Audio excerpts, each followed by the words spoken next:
El sol caía a plomo sobre la Plaza de Mayo cuando, inesperadamente, enormes columnas de obreros comenzaron a llegar. Venían con su traje de fajina porque acudían directamente desde sus fábricas y talleres. Desfilaban rostros atesados, brazos membrudos, torsos fornidos, con las greñas al aire y las vestiduras escasas cubiertas de pringues, de restos de brea, de grasas y de aceites. Llegaban cantando unidos en una sola fe. Los rastros de sus orígenes se traducían en sus fisonomías. Descendientes de meridionales europeos iban junto al rubio de trazos nórdicos y al trigueño de pelo duro en que la sangre de un indio lejano sobrevivía aún. Venían de las usinas de Puerto Nuevo, de los talleres de Chacarita y Villa Crespo, de las manufacturas de San Martín y Vicente López, de las fundiciones y acerías del Riachuelo, de las hilanderías de Barracas. Brotaban de los pantanos de Gerli y Avellaneda o descendían de las lomas de Zamora. La multitud tiene un cuerpo y un ademán de siglos. Hermanados en el mismo grito y en la misma fe, iban el peón de campo de cañuelas y el tornero de precisión, el fundidor, el mecánico de automóviles, el tejedor, la hilandera y el empleado de comercio. Era el subsuelo de la patria sublevado.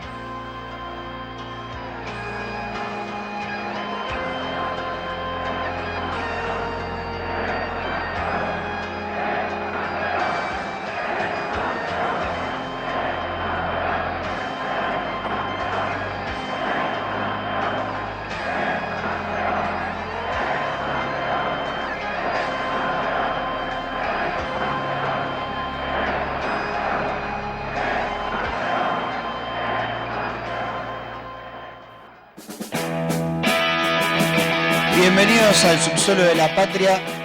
Soy Manuel Valenti, estoy con Nicolás Canosa. ¿Cómo estás, Nico? Todo bien.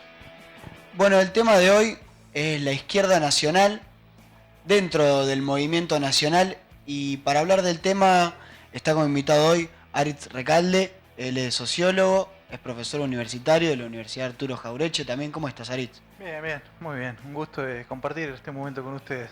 No, gracias por venir.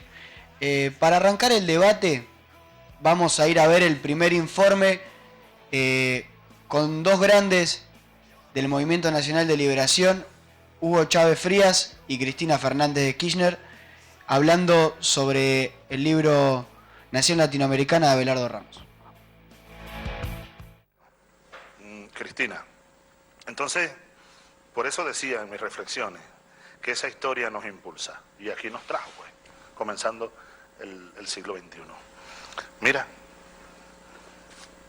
Jorge Abelardo Ramos, estábamos comentando este libro que lo estoy leyendo ahora porque preparándome para la CELAC, sí, leyendo, estudiando, y como me lo regalaron unos argentinos en el 2003, me dicen aquí, señor presidente Hugo Chávez, en Buenos Aires, 17 de agosto de 2003, por un Ayacucho definitivo a paso de vencedores, fíjate.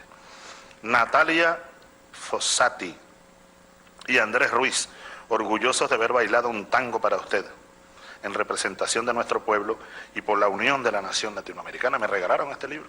El hijo de él, de Jorge Abelardo. Sí, es uno de los historiadores que está en este instituto iberoamericano, Manuel Dorrego. Mira vos cómo la historia... Entonces deberíamos hacer una réplica de ese instituto aquí en Caracas también. Claro, fíjate, mira lo que escribe aquí Jorge Abelardo Ramos, un marxista y que enfoca muy bien la cuestión nacional. La cuestión nacional. Él integra la corriente de marxistas que veían como con Hernán Sarregui, entre otros, que interpretaban la historia, eran marxistas, pero tenían una mirada nacional de los problemas. Él integró esa corriente historiográfica también. Y apoyó a Perón. Claro, en el año 73, cuando se produce la fórmula Perón-Perón, que es, había ya mucho, digamos, era un ambiente caldeado, el histórico en esos momentos, y surge la fórmula Perón-Perón, también él lo lleva en la boleta del FIP. ¿Cómo fórmula Perón-Perón? Claro, cuando Cámpora renuncia y Perón se postula, él postula como vicepresidenta a su mujer, a Isabel Perón. Y entonces, como esto provocó mucha efervescencia en muchos sectores juveniles y en sectores de centroizquierda y en sectores que no querían demasiado a la esposa de él, Abelardo Ramos, desde el FIP, hace una fórmula, él también lleva la fórmula Perón-Perón y dice, vote a Perón desde la izquierda. Y él lanza eso y obtiene 800 y pico de mil votos, casi 1 millón de votos de los que sacó Perón en un récord histórico del 62%, fueron aportados por... desde la izquierda, pues. No eran de Abelardo Ramos, obviamente, eran de gente que quería votarlo a Perón, pero desde un lugar diferente. Sí. Movimientos de izquierda, movimientos populares. Sí. ¿No? Sí. Fíjate, tuve que tirar un decreto para reglamentar el delirio. Así recibieron la noticia de Ayacucho. Por eso hoy, con ese mismo delirio, aquí tenemos a Néstor, a San Martín, a Perón, a Eva y a ti, y a todos ustedes, compañeros y compañeras. La patria argentina.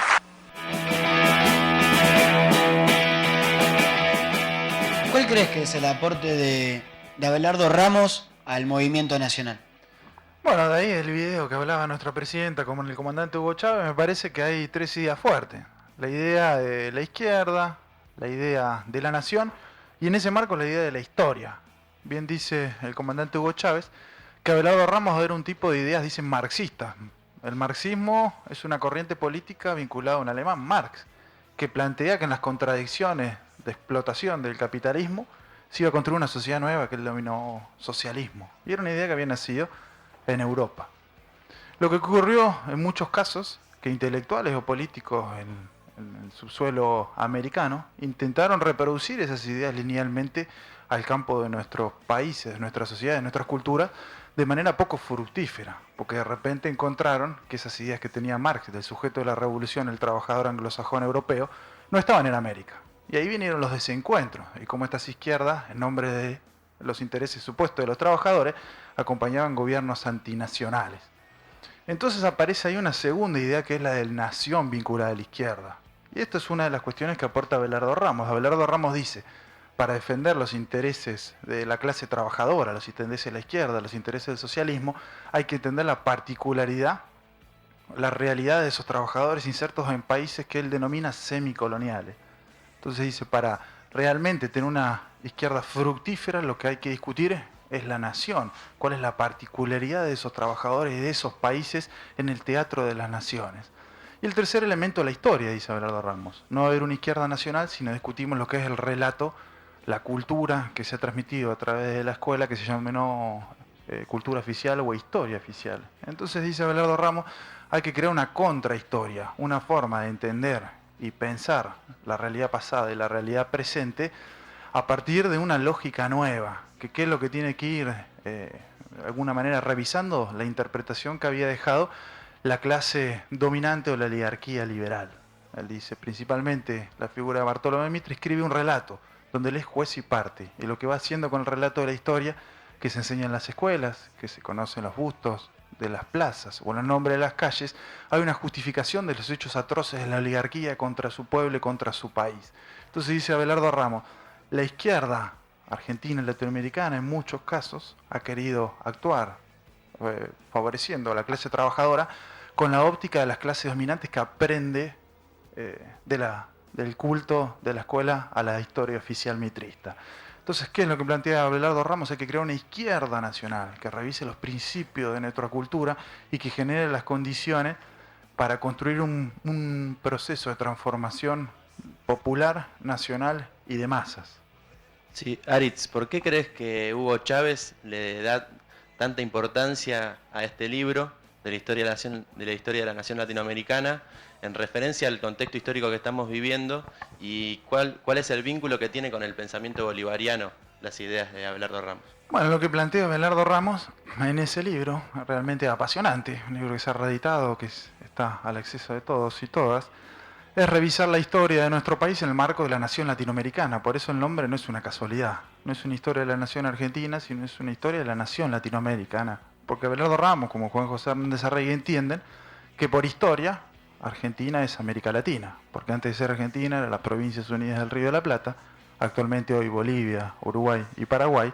Antes éramos el virreinato del Río de la Plata y antes éramos el virreinato de las Indias. Entonces la primera idea que quiero rescatar es el título libre, es esa idea que para entendernos nosotros como argentinos tenemos que pensarnos como latinoamericanos. Por historia, geopolítica y principalmente, dice Abelardo Ramos, por cultura. Hablamos una misma lengua, compartimos religiones. Y también plantea Abelardo Ramos, y esta es una idea que va a reiterarse Hernández Arregui, somos americanos porque tenemos un mismo enemigo que es el imperialismo. Entonces lo que plantea ilúcidamente el comandante Hugo Chávez es que el libro, Abelardo Ramos, introduce esta lectura, ¿no? Una lectura americanista de los problemas nacionales.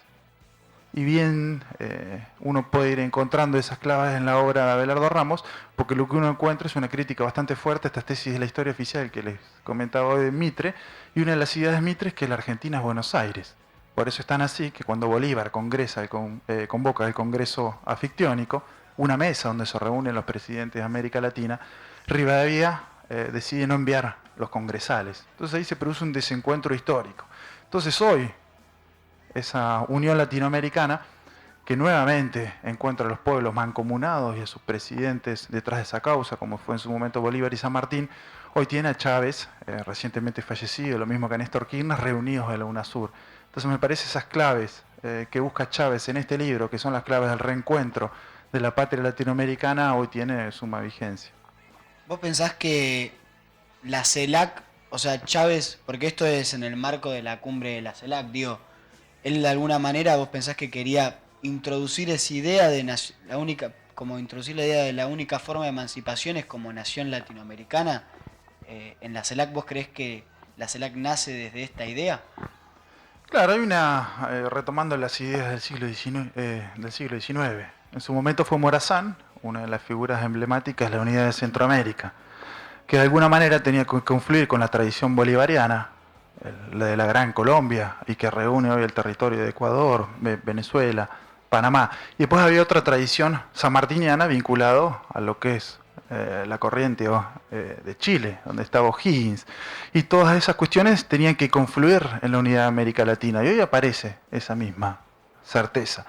Hoy la tradición sanmartiniana tiene una particularidad, de la cual va a depender, creo yo, la unidad de América Latina, que es la unidad de las tradiciones geopolíticas de Iberoamérica, porque San Martín pensó la unidad del territorio de Hispanoamérica sin Brasil. Hoy esa histórica tradición sanmartiniana confluye con la unidad del Brasil, y esas tradiciones se abrazan con el Bolívar del siglo XX, del siglo XXI, que es Hugo Chávez, y con la tradición centroamericana de los países del Caribe, que tal cual vos planteás, se reúnen en lo que es la columna vertebral del nuevo hecho histórico, que es la CELAC. Bueno, vamos a ir a ver el segundo informe, que está Abelardo Ramos, hablando en el marco de la campaña electoral de la fórmula Perón-Perón de 1974, donde él explicaba de alguna manera cómo se paraba esta izquierda extranjerizante ante estas nuevas elecciones. Yo he sido designado director de una colección de historia de UDEVA, la editorial universitaria de Buenos Aires, y Perón con ese motivo hizo interesantes reflexiones sobre la política cultural que el Estado argentino debe hacer en relación a la patria grande, a la América Latina. Política cultural de la que UDEVA puede ser un valioso instrumento de difusión del pensamiento argentino y del pensamiento latinoamericano. Dos agrupamientos, dos partidos, el FREJUL y el FIP, que sostienen ambos la candidatura de Perón con la conformidad del general Perón. Y al mismo tiempo conversamos, en términos generales, sobre el momento que vive el país y la necesidad de un gobierno constitucional sostenido por las más anchas mayorías populares. La boleta nuestra, la boleta que va a llevar el nombre de él al comicio, va a figurar, además del nombre Frente de Izquierda Popular, va a figurar un lema que va a distinguir nuestra concurrencia al comicio, además de nuestro apoyo a Perón. Y el lema es Liberación y Patria Socialista. La última pregunta, doctor. Habiendo resuelto el Partido Comunista también apoyar a la fórmula Perón-Perón, ¿es probable, piensa usted, que los comunistas voten con las boletas del FIP? Mire, yo tengo la impresión de que el apoyo del Partido Comunista a Perón es un apoyo platónico y que creo que los comunistas van a terminar votando por Balbín porque han sido educados para ello.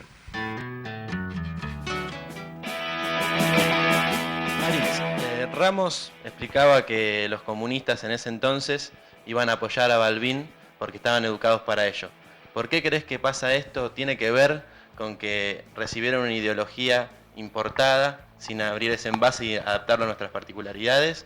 ¿O por qué otras razones puedes encontrar para explicar? Bueno, por un lado hay una chicana política, porque efectivamente el Partido Comunista, en el marco de la elección de Cámpora, había formado un frente opositor a Perón. Entonces es una chicana que tiene un asidero histórico. En esas elecciones había ocurrido así. Y después hay una cuestión y claramente que es cultural. Que es cultural o podemos decir que es ideológica. Y voy a citar, mira, un tipo de idea de izquierda que no necesariamente adhirió al peronismo, que es Silvio Frondizi. Y Silvio Frondizi plantea que el Partido Comunista, en general la izquierda nacional, frente al 17 de octubre tiene una oportunidad histórica. Dice, uno de los caminos de esa oportunidad histórica tenía que ver con acompañar lo que era un proceso genuinamente de ascenso de la conciencia y la participación política de las masas. El 17 de octubre era un hecho masivo. Y el otro era jugar un camino que consideraba Silvio Frondizi que era erróneo y que los iba a conducir al aislacionismo total, que es unirse a ese frente de partidos opositores que se denominó Unión Democrática. Y lúcidamente plantea Frondizi, por fuera del peronismo, es, el Partido Comunista toma el camino equivocado. De alguna manera se alía con la Embajada de los Estados Unidos, con el Partido Socialista, la Bolsa de Comercio, lo que eran las expresiones económicas y políticas de la relación para enfrentar al peronismo. Y ahí se inicia un proceso de desencuentro que va a conducir a la izquierda a prácticamente desaparecer del terreno electoral. Y viene un proceso de fragmentaciones, porque Abelardo Ramos acompaña una decisión del Partido Socialista, que era el Partido Socialista de la Revolución Nacional, que nace un encuentro de un socialista Dingman con Perón, y ahí lo expulsan. Entonces lo que uno va a ver después de esta concepción desacertada de la relación entre izquierda y masas, que hay un proceso de fragmentación total de la izquierda y una desaparición de la arena política o la representación real de masas. Cuestión que le permite decir otro tipo de la izquierda nacional o del peronismo revolucionario, John William Cook, es que en Argentina los comunistas somos nosotros. ¿Qué quería decir John William Cook con esto? Que realmente el partido o la expresión política que cuestionaba el orden de la burguesía o de la oligarquía era el peronismo. Y que del otro lado en realidad había posiciones conceptualmente, podemos decir, interesantes, pero políticamente claramente infecundas. ¿Vos crees que esto también tiene que ver por una falta de conciencia histórica de los sectores de izquierda? Digo, porque ellos nunca hicieron un revisionismo, siempre fueron mitristas de su línea ideológica a los sectores los sectores del PC tradicionales. Bueno, hay un problema ideológico histórico que viene del mismo Marx. Esto hay una filósofa argentina que se llama Amelia Podetti que lo dice. Bueno, uno de los problemas de Marx es que entiende América Latina por los informes del Imperio Británico, del Foreign Office, ¿no es cierto? El Imperio Británico, que lo que ambicionaba es quedarse con América Latina, va desarrollando un relato de lo que ocurría en América Latina. Entonces, cuando uno lee las opiniones de Marx sobre Bolívar, o las opiniones de Marx sobre el imperialismo en la India, podemos decir que tienen posiciones bastante apologéticas del imperialismo y bastante críticas de Bolívar. Entonces, de ahí viene una concepción bastante, podemos decir, sumamente despectiva de las condiciones de los sectores populares en América Latina para hacer la revolución. O sea, el mismo Marx tenía opiniones, podemos decir, contradictorias en relación al sujeto de la revolución de América Latina. Y eso mismo van a repetir o reiterar las izquierdas en nuestro país, que, tal cual vos decís, tiene una concepción bastante similar a la historia oficial de Mitre, juez y parte de la historia, porque no solo escribe una historia de San Martín, sino que es militar hacia adentro de nuestro país, porque conduce lo que llama la guerra de policía, el exterminio de nuestros caudillos populares, y también conduce tropa en la guerra del Paraguay. Entonces podemos decir que tanto por la recuperación de las ideas de izquierda europea sin revisarlas, y a su vez por la recuperación de intelectuales argentinos en nuestro país sin revisarla a la luz de la realidad, nuestra izquierda ha cometido, podemos decir, terribles desencuentros con las clases populares. Sí, un terrible desencuentro con la realidad también vendría a ser al análisis de cuando traen la teoría y cuando la llevan a la práctica. Ahora vamos a ir a ver un informe, es un homenaje que se hizo a Hernández Arregui. Vamos a ir a verlo y volvemos con más del subsuelo de la patria.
Recién veíamos un homenaje a Juan José Hernández Arregui en el que participaste.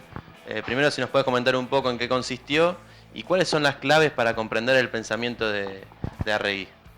Bueno, este homenaje era un homenaje en la legislatura de la provincia de Buenos Aires, que tuvimos la suerte y el honor de compartir un espacio con el prestigioso historiador y uno de los biógrafos de Hernández Arregui, que era Norberto Galazo, con el rector de la Universidad Nacional Arturo Jaureche, Ernesto Villanueva, y con el equipo del vicegobernador de la provincia de Buenos Aires, Gabriel Mariotto.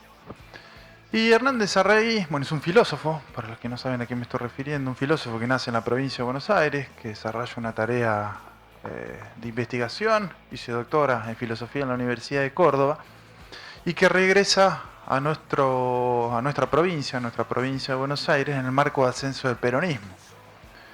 Y que de alguna manera empieza a tener algunas diferencias políticas con su partido de origen, que era la Unión Cívica Radical. Y esto es interesante verlo. Hernández Arregui, como John William Cook,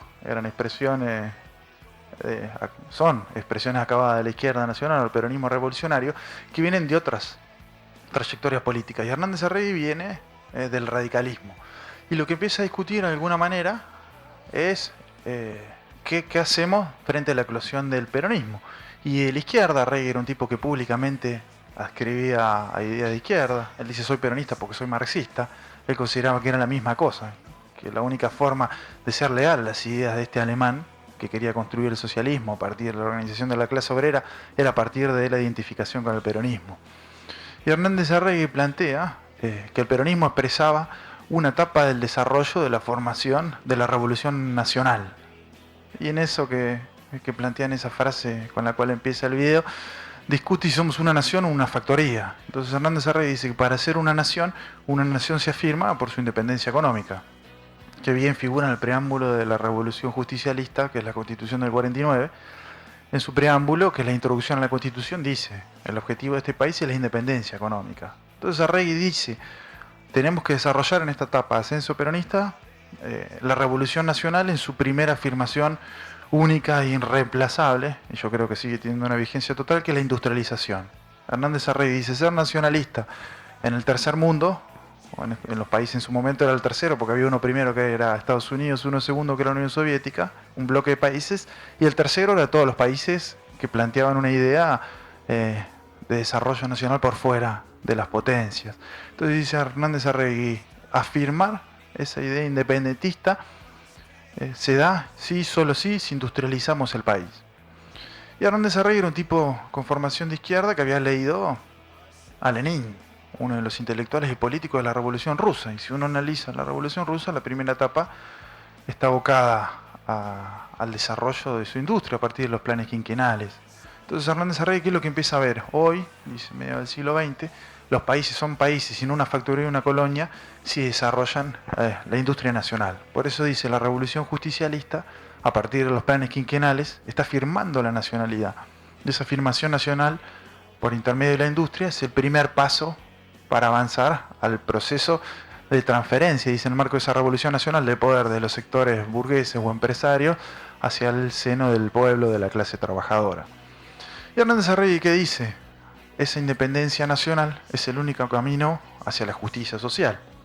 Porque Hernández Arregui dice: en un país en donde sus principales riquezas están en manos del extranjero, el destino de su clase obrera es paupérrimo y está condenada a la pobreza. Hernández Arregui dice: la tarea nacional es una tarea de industrialización, pero es una tarea de nacionalización de los principales resortes enajenados en manos del imperialismo. Entonces él dice: cuando Perón nacionaliza los depósitos bancarios, cuando Perón nacionaliza el comercio exterior, cuando Perón nacionaliza los servicios públicos, cuando Perón nacionaliza los recursos naturales, está firmando la independencia nacional, pero a su vez está generando las condiciones para la justicia social. Dice, porque los trabajadores en un país que toda la riqueza sea afuera van a seguir siendo pobres eternamente. Y Hernández Arregui dice: bueno, si queremos industrializar el país, si queremos recuperar nuestro patrimonio enajenado en manos del imperialismo, tenemos que ir desarrollando una nueva cultura, los principios de organización de esa sociedad. Y Arregui define la cultura como el conjunto de bienes materiales y simbólicos de un país. Y esto es interesante porque dice bienes simbólicos, porque una cultura es el lenguaje, la religión, la música, el arte. Pero los bienes materiales es la capacidad que tiene un país de producir tecnología. Y Hernández Arregui dice: bueno, si la Argentina quiere ser un país y no una colonia, si quiere abandonar su destino pastoril de granja del imperio anglo-francés o anglo-norteamericano, lo que va a tener que desarrollar es una revolución en el plano científico-tecnológico. Por eso Hernández Arregui va a plantear como un hecho de soberanía nacional las reformas que desarrolla Perón cuando crea la Comisión Nacional de Energía Atómica, cuando plantea la gratuidad de los estudios universitarios. Entonces dice Hernández Arregui, insisto, la nación se afirma si se industrializa, si se nacionalizan los principales resortes enajenados al imperialismo y si se refunda cultural y científicamente. ¿Qué rol crees que le asigna Hernández Arregui a la universidad en esta toma de conciencia, en esta formación de la conciencia nacional histórica, y cuál sería el rol que él plantea en la liberación? Bueno, Hernández Arregui tiene una posición bastante crítica del funcionamiento de la Universidad Argentina. Hernández Arregui dice hay dos caminos para someter a un país. Uno es la fuerza, eso se llama colonialismo. Y esto está claro, cuando Estados Unidos necesita petróleo, interviene Afganistán, Irak, y hoy quiere hacer algo similar con Irán, y en su momento lo hicieron con Libia. Y sigue el segundo camino, dice Hernández Arregui, esta es una idea también que aparece en Abelardo Ramos, en Arturo Jaureche, es la tarea cultural, eso denomina neocolonialismo, una nueva forma de mantener una relación de expoliamiento y vaciamiento de los países por intermedio de la cultura. Y Hernández Arregui dice neocolonialismo, esa cultura al servicio del extranjero, históricamente en Argentina ha sido enarbolada por nuestras clases medias. Y dice, las universidades en Argentina han sido usinas de formación de pensamiento antinacional. Dice algo así como que, bueno, los británicos quisieron desembarcar en 1806, 1807, les fue mal. Los anglo-franceses quisieron ocupar el territorio patrio en 1838 y les fue mal. Incluso lo reiteraron en 1845 y les fue mal. Entonces dice Hernández Arregui, ¿cuál es el camino cultural? Entonces, ¿qué va a hacer? El imperialismo va a trabajar sobre las clases medias altas y sobre los ámbitos universitarios. Por eso Hernández Arregui lo que aboga es una refundación del sistema universitario argentino, en sus contenidos, que los consideran apologéticos del vaciamiento nacional, y en su direccionamiento, porque dice Hernández Arregui, plantea nuestra universidad es una universidad para un país agropastoril de servicios. Y tenemos que hacer una universidad para industrializar el continente y la Argentina. Entonces tenemos que revertir contenidos, pero también tenemos que revertir ingresos y carreras. Es decir, que Arregui lo que plantea es que el universitario, el estudiante, esté al servicio de la reconstrucción nacional, como también lo planteaba Perón en el modelo argentino, y en su lucha diaria en búsqueda de la justicia social como fin, digamos, ¿no? Claro, lo que plantea Hernández Arregui dice, bueno, el universitario es un actor dentro del proceso de transformación de un país. Y no puede ser su vanguardia, porque en el siglo XX algo que aparecía claramente que el sujeto de la revolución, la columna, era la clase obrera. Y cuando uno miraba las revoluciones del tercer mundo, o era el campesinado en China, o los intelectuales con los campesinos en Cuba, y lo mismo ocurría con la revolución peronista. Entonces lo que va a plantear Arregui es decir, bueno, es ese supuesto vanguardista de la clase media que le quiere explicar a los otros actores cómo se hacen los procesos de transformación social y conduce a callejones sin salida. Federación Universitaria Argentina apoyando el golpe de Estado que derrocó Irigoyen y que favoreció el Standard Oil de Rockefeller. La Federación Universitaria Argentina apoyando el golpe de Estado del 55, que también favoreció al imperialismo anglo-norteamericano. Entonces dice Hernández Arregui, en ese marco hay que revisar las ideas de la tradición reformista en la Argentina. Porque si no pueden ocurrir absurdos, y acá no voy a citar a Arregui, voy a citar a un autor que se llama Jorge Orgaz, de tradición reformista, que frente a la Revolución Cubana, ¿qué dice Orgaz? Che, mira qué interesante, dice, se produce la revolución haciendo la figura de Fidel Castro, un tipo que adhirió a la reforma del 18, una idea de participación estudiantil sobre un eje de cogobierno, una universidad gobernada a sí misma. Y dice, la universidad cubana, dice, vio con expectativa la asunción de Fidel Castro, porque suponía que le iba a dar cogobierno y autonomía. Claro, Fidel Castro no le dio ni cogobierno a la autonomía, porque había una revolución. Y la revolución no tenía ese resto para dejarle a los estudiantes el desarrollo del cogobierno cuando las tareas pasaban por otro lado. Entonces Jorge Orgaz, ¿qué dice? Se pone en contra de la revolución cubana. Entonces Hernández Arregui dice que es una posición absurda. Son principios ideales de supuestas formas que tiene que participar el estudiantado en el proceso nacional que conducen a enfrentamientos a los procesos revolucionarios. Hernández Arregui en su libro que habla sobre el ser nacional, él se lo hace a forma de pregunta el título, porque el título del libro es ¿qué es el ser nacional? ¿Por qué crees que él lo pone entre como una pregunta y no como una afirmación que podría haberlo hecho también. Bueno, por un lado discute con el sentido común de qué es la nación y qué es el nacionalismo en la Argentina. Por un lado, cuando hace esa pregunta está desatando una polémica con otros tipos que están pensando en ese contexto de la nación, que lo han visto de manera despectiva. Cuando uno lee cierta tradición del pensamiento liberal en la Argentina, frente a la eclosión del peronismo, hablan de fascismo, nazismo, o ese supuesto que esos valores que afirman estas revoluciones son autoritarios, o lo que conducen es un proceso de expoliación de la clase obrera. Entonces Hernández Arregui se pregunta ¿qué es el ser nacional? Porque por un lado polemiza con estas corrientes. Abre una pregunta que estaba inmersa en ese terreno. Y porque por el otro lado aparece en el país una corriente política que se denomina nacionalista. Están los hermanos Irasusta, Palacios, o sea, aparece un conjunto de intelectuales, generalmente de clase media y clase media alta, que empiezan a plantear ciertas tareas que Hernández Arregui planteó que eran propias del nacionalismo, como por ejemplo el cuestionamiento a la intervención del imperialismo británico en los ferrocarriles. Pero que después van a tener una posición bastante crítica frente a la eclosión de movimientos populares. Irasusta y otros intelectuales del nacionalismo cuestionan el ascenso de Irigoyen, y algo similar les va a pasar con Perón. Entonces, ¿qué es el ser nacional? También es una forma de discutir con esa corriente del nacionalismo que él denomina de derecha. Y después el tercer elemento y fundamental que dice Hernández Arregui, dice la nación es una situación, podemos decir, en conflicto de clases. Hernández Arregui era un marxista. Marx era un alemán que planteaba que la sociedad se divide en clases. Una clase es un lugar que uno ocupa en la economía.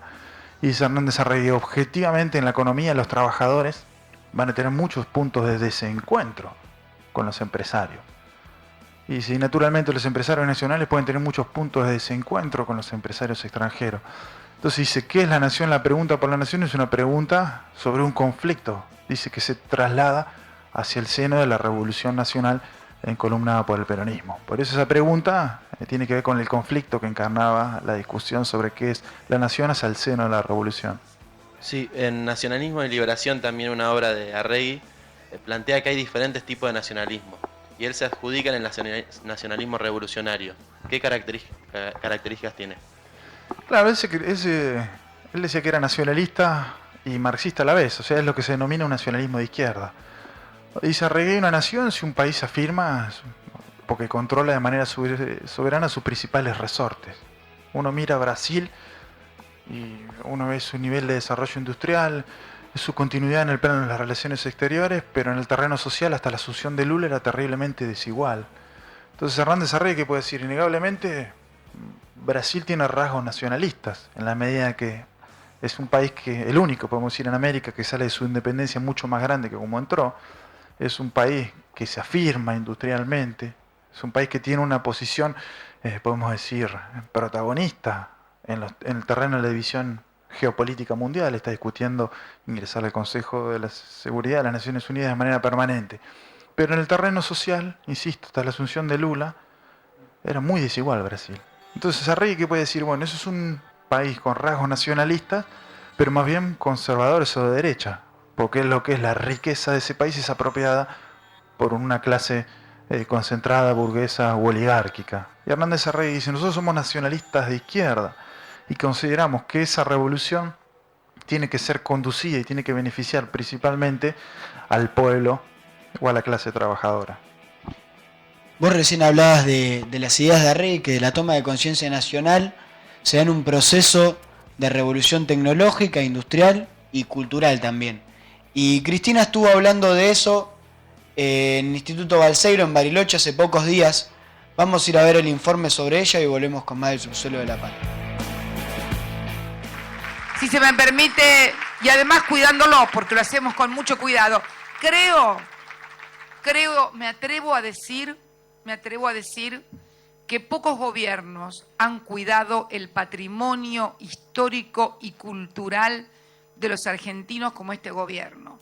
Cuando llegamos al gobierno, la aduana Taylor, que era un despojo de ruinas que se inundaban, lo que está pegadito a la Casa de Gobierno y que hoy constituye el Museo del Bicentenario, nadie le daba bola. Esta es la verdad. Estaba inundado. Fuimos nosotros, lo rescatamos, logramos que los arqueólogos recuperaran todas las ruinas y hoy es un lugar también emblemático y maravilloso de la ciudad de Buenos Aires. Y también, dicho sea de paso, rescatamos el Siqueiros, esa obra del muralista mexicano que se la estaban por llevar de la Argentina y Néstor con un decreto la rescató y hoy también está en el Museo del Bicentenario.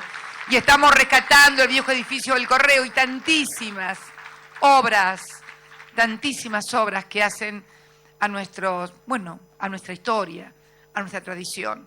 Por eso, cultura y arte por un lado, y ciencia y tecnología hoy por el otro. Parecieran cosas antagónicas, pero no. ¿Saben qué son? La identidad de un pueblo y el progreso y el compromiso con el progreso y el conocimiento de un pueblo. Hoy, con Norma y con quienes me acompañaban, recorríamos las instalaciones del Instituto Balseiro aquí, donde se preparan los científicos nucleares, no solamente de la Argentina, sino también que vienen a hacerlo de otros lugares del mundo, un lugar emblemático, de excelencia. Y charlábamos con Norma que este gobierno, en esta década, casi ha hecho otro Balseiro, porque el 80% de las nuevas construcciones, que significan el 80% nuevo de las instalaciones del Balseiro, las construimos en esta década y hoy estamos inaugurando la biblioteca y en unos días más el laboratorio con 2.200 metros cuadrados más. Recorríamos todos los edificios nuevos por afuera.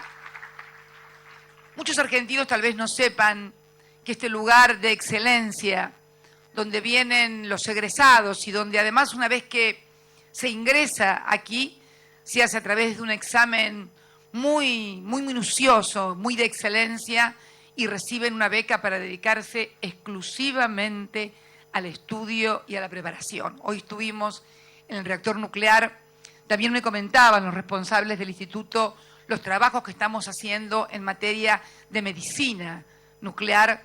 Voy a decirlo, no sé, no puedo decirlo, Norma, ¿no? Sí, aunque sea, no es un secreto. Pero bueno, estamos, dijo el mosquito, y se subió el lomo del buey, decía yo. No, están los científicos trabajando también en el tratamiento con radio, ¿cómo? ¿Boro? Bueno, ella ya sabe, eso es el tema de melanomas, cáncer de piel, que también estamos trabajando mucho en medicina nuclear, porque como todos sabemos también, somos líderes en materia de energía nuclear, pero líderes en no proliferación nuclear, en uso pacífico y científico de la fuerza nuclear. Algo que muy pocos países pueden decir en el mundo.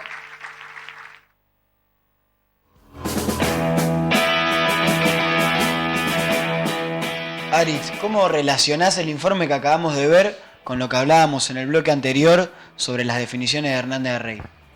Bueno, la primera cuestión que es bueno rescatar, que insiste nuestra presidenta en reiteradas ocasiones de eso, que somos un país sin una factoría si industrializamos la Argentina. A partir del 2002, y principalmente a partir del 2003, estamos reconvirtiendo nuestra matriz productiva. Y la tendencia es que la Argentina sea un país industrial y no meramente un país agroexportador, y menos aún un país de la timba financiera. Entonces podemos decir que el kirchnerismo es el punto más alto en la afirmación nacional, en la medida que está industrializando la Argentina y que permite que en las crisis más terribles del mundo, porque es algo así lo que está ocurriendo en este momento, las condiciones de empleo y sustentabilidad económica y financiera del país se sostengan. El segundo elemento, y Cristina es interesante plantearlo, uno de sus primeros hechos de política institucional cuando asume la presidencia, es la creación del Ministerio de Ciencia e Innovación Productiva. Cristina es una, podemos decir, fanática de la inversión en el terreno de lo científico-tecnológico, porque entiende como Juan José Hernández Arrey que la única manera, de alguna manera, de sostener el desarrollo económico por el cual está atravesando la Argentina es masificar y modificar la estructura científica del país. Digo masificar porque en su momento, el 22 de noviembre del año 49, el peronismo declaraba la gratuidad universitaria, de lo que hablamos hace un momento sobre Hernández Arregui, y algo similar está haciendo el gobierno actual nacional, que ha creado 9 universidades y que, por ejemplo, ha agarrado una cartera de la Secretaría de Política Universitaria con 4.000 becas y tiene 50.000. Entonces está esta misma preocupación del gobierno nacional de refundar el sistema científico-tecnológico argentino y orientarlo hacia las carreras que hoy se denominan estratégicas, que son aquellas que apuntan a la industrialización. Y es interesante ver, detrás de Cristina estaba un cartel de la Comisión Nacional de Energía Atómica, que era donde estaba disertando, hablaba del Balseiro, y la Comisión Nacional de la Energía Atómica la crea el general Juan Domingo Perón.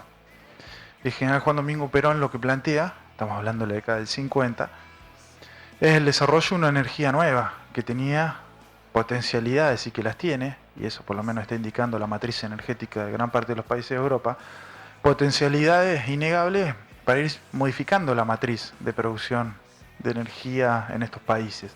Es ir pasando una energía asentada en el petróleo hacia una energía asentada en otras fuentes como es la energía atómica, e incluso que lo desarrolló Perón y que lo sigue desarrollando este gobierno en otras fuentes como es la energía hidráulica o la energía eólica. Y es interesante plantear que esas semillitas que planteó Perón trae a varios alemanes a trabajar, uno de ellos medio que lo estafa, pero hay otro sector que sigue desarrollando energía atómica, y en 1958 desarrollamos el primer reactor nuclear, y que pone a la Argentina entre los principales países productores de energía atómica para la paz. Incluso es interesante discutir, ¿no?, la historia de la Comisión Nacional de Energía Atómica, porque es la que desarrolló los niveles de producción tecnológica más avanzados posiblemente en nuestro país, y no tiene autonomía. Dependió históricamente del Poder Ejecutivo Nacional. Y en otra época dependió de la Marina, y en otra época dependió del Ejército. Y fue de las pocas cosas que hizo la Marina con vocación nacional, ¿no? Porque esa misma Marina que Perón le encomienda hacia el 53-54, el manejo de la Comisión Nacional de Energía Atómica, fue la que bombardeó Buenos Aires y la que no combatió en Malvinas, ¿no? Digo, son esas cosas, digo, que hay que hacer un comentario, ¿no? Sí. Aritz, Arregui en Nacionalismo y Liberación plantea que hay dos patrias, una patria y una antipatria, y que hay gente errada de buena fe que está influenciada bajo la norma pedagógica de la educación institucionalizada, y dice que la verdad hay que cantarla en alta voz. ¿Vos creés que mañana se juega, esta frase de Arregui tiene mucho que ver en lo que se juega mañana en las elecciones? ¿Hay dos modelos de país en pugna? Bueno, claramente hubo dos modelos de país en pugna a mediados del siglo XX cuando escribe Arregui, y claramente hoy hay dos países en pugna. Y la idea de patria o antipatria claramente se juega en todos los hechos políticos. La política es la forma que uno organiza la convivencia o el poder social. Innegablemente hay un sector de nuestra sociedad que sigue atado a los intereses de los grupos financieros internacionales, y hay otros sectores que creemos, por eso acompañamos a este modelo, que hay que apuntalar las revoluciones nacionalistas en el tercer mundo. Por eso creo que en su momento hubo una patria y una antipatria, y hoy sigue estando exactamente planteado la misma dicotomía, y va a seguir estando hasta que se resuelva y se profundice la revolución nacional. ¿Vos crees que el kirchnerismo vino a ordenar nuevamente la política o a binarizarla en estos dos bloques, como el bloque nacional y el bloque antinacional? Algo que quizás en los 90 no se veía tanto. Claro, fragmentada la sociedad está por los intereses dispares. Lo que hizo el kirchnerismo es darle conciencia al sujeto oprimido. Así fragmentada está la sociedad por los intereses encontrados. Lo que hace el kirchnerismo es le da conciencia a los oprimidos y los organiza políticamente. Y esto es claro, citemos un caso, para no hacer tanta teoría, hablar concretamente. Los fondos de jubilaciones, las administradoras de fondos de jubilaciones y pensión, AFJP, es decir, el trabajador argentino destinaba el recurso que iba a obtener cuando se jubile, dentro de 20, 30 años. Se lo quedaban algunas empresas, algunos conglomerados financieros extranjeros, lo podemos decir claramente, la antipatria. ¿Y dónde lo invertían? Lo invertían en fondos de inversión en el extranjero, que compraban créditos hipotecarios, que eran las casas de los ricos del primer mundo. Y fíjese si sería la antipatria. ¿Qué tiene que ver un trabajador del tercer mundo pobre pagándole el crédito financiero a un rico del primer mundo? Digo, ¿qué tiene de patria? Eso era la antipatria.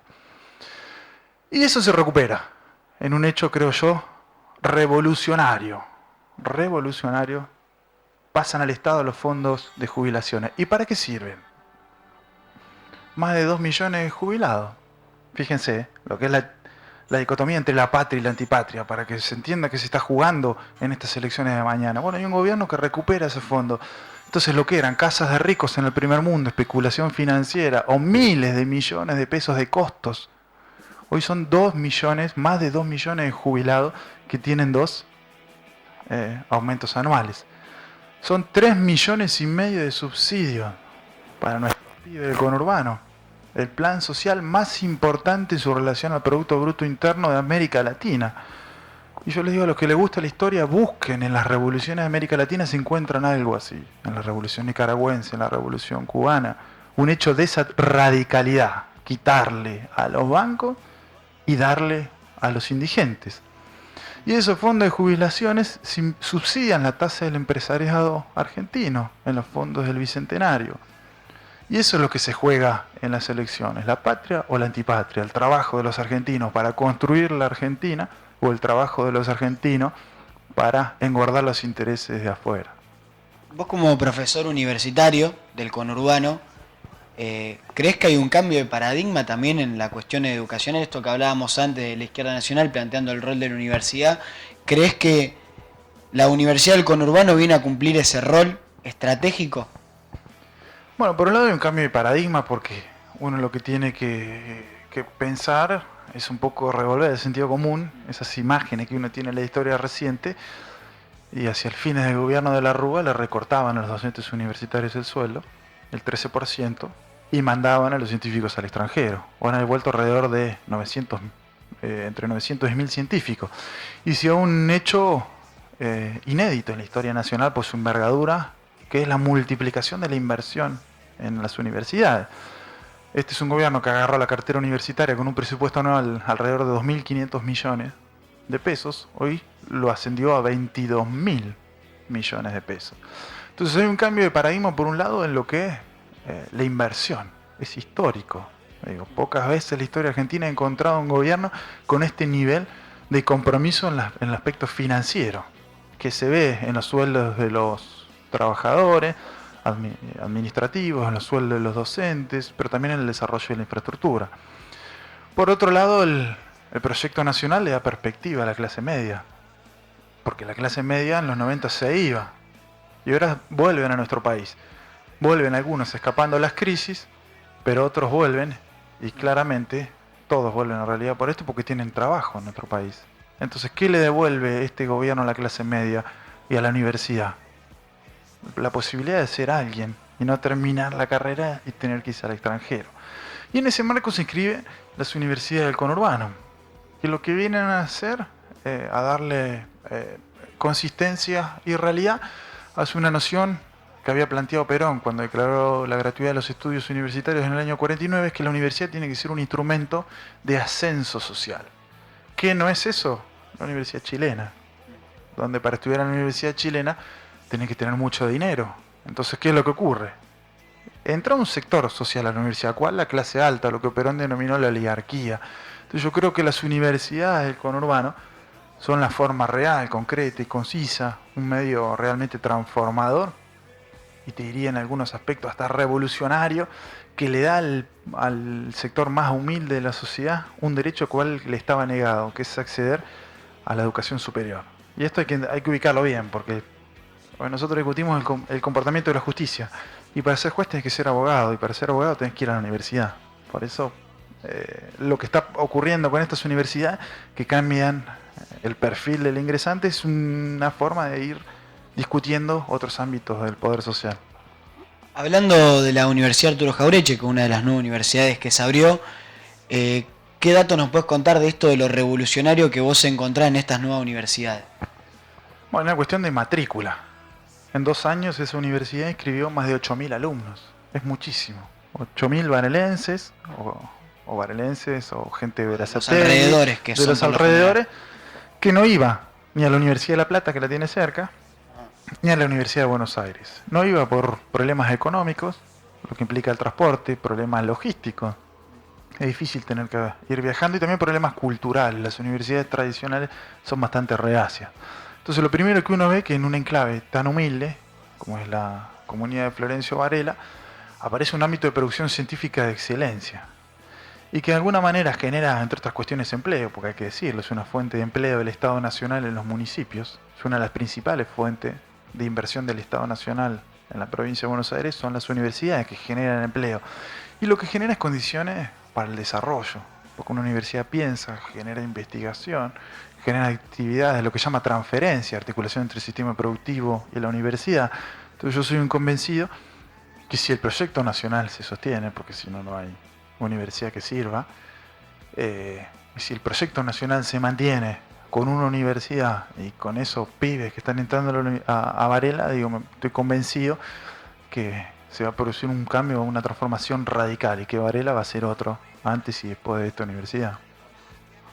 Bueno, se nos está terminando el tiempo ya. Aritz, gracias por venir. La verdad que estuvo muy buena la charla. Estás invitado siempre a estar. No, gracias a usted. Bueno, nos vemos en el próximo Subsuelo de la Patria.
Todos los días, pagando con tu tarjeta de compra Argenta, tenés hasta un 20% de descuento y hasta 40 cuotas en indumentaria y calzado.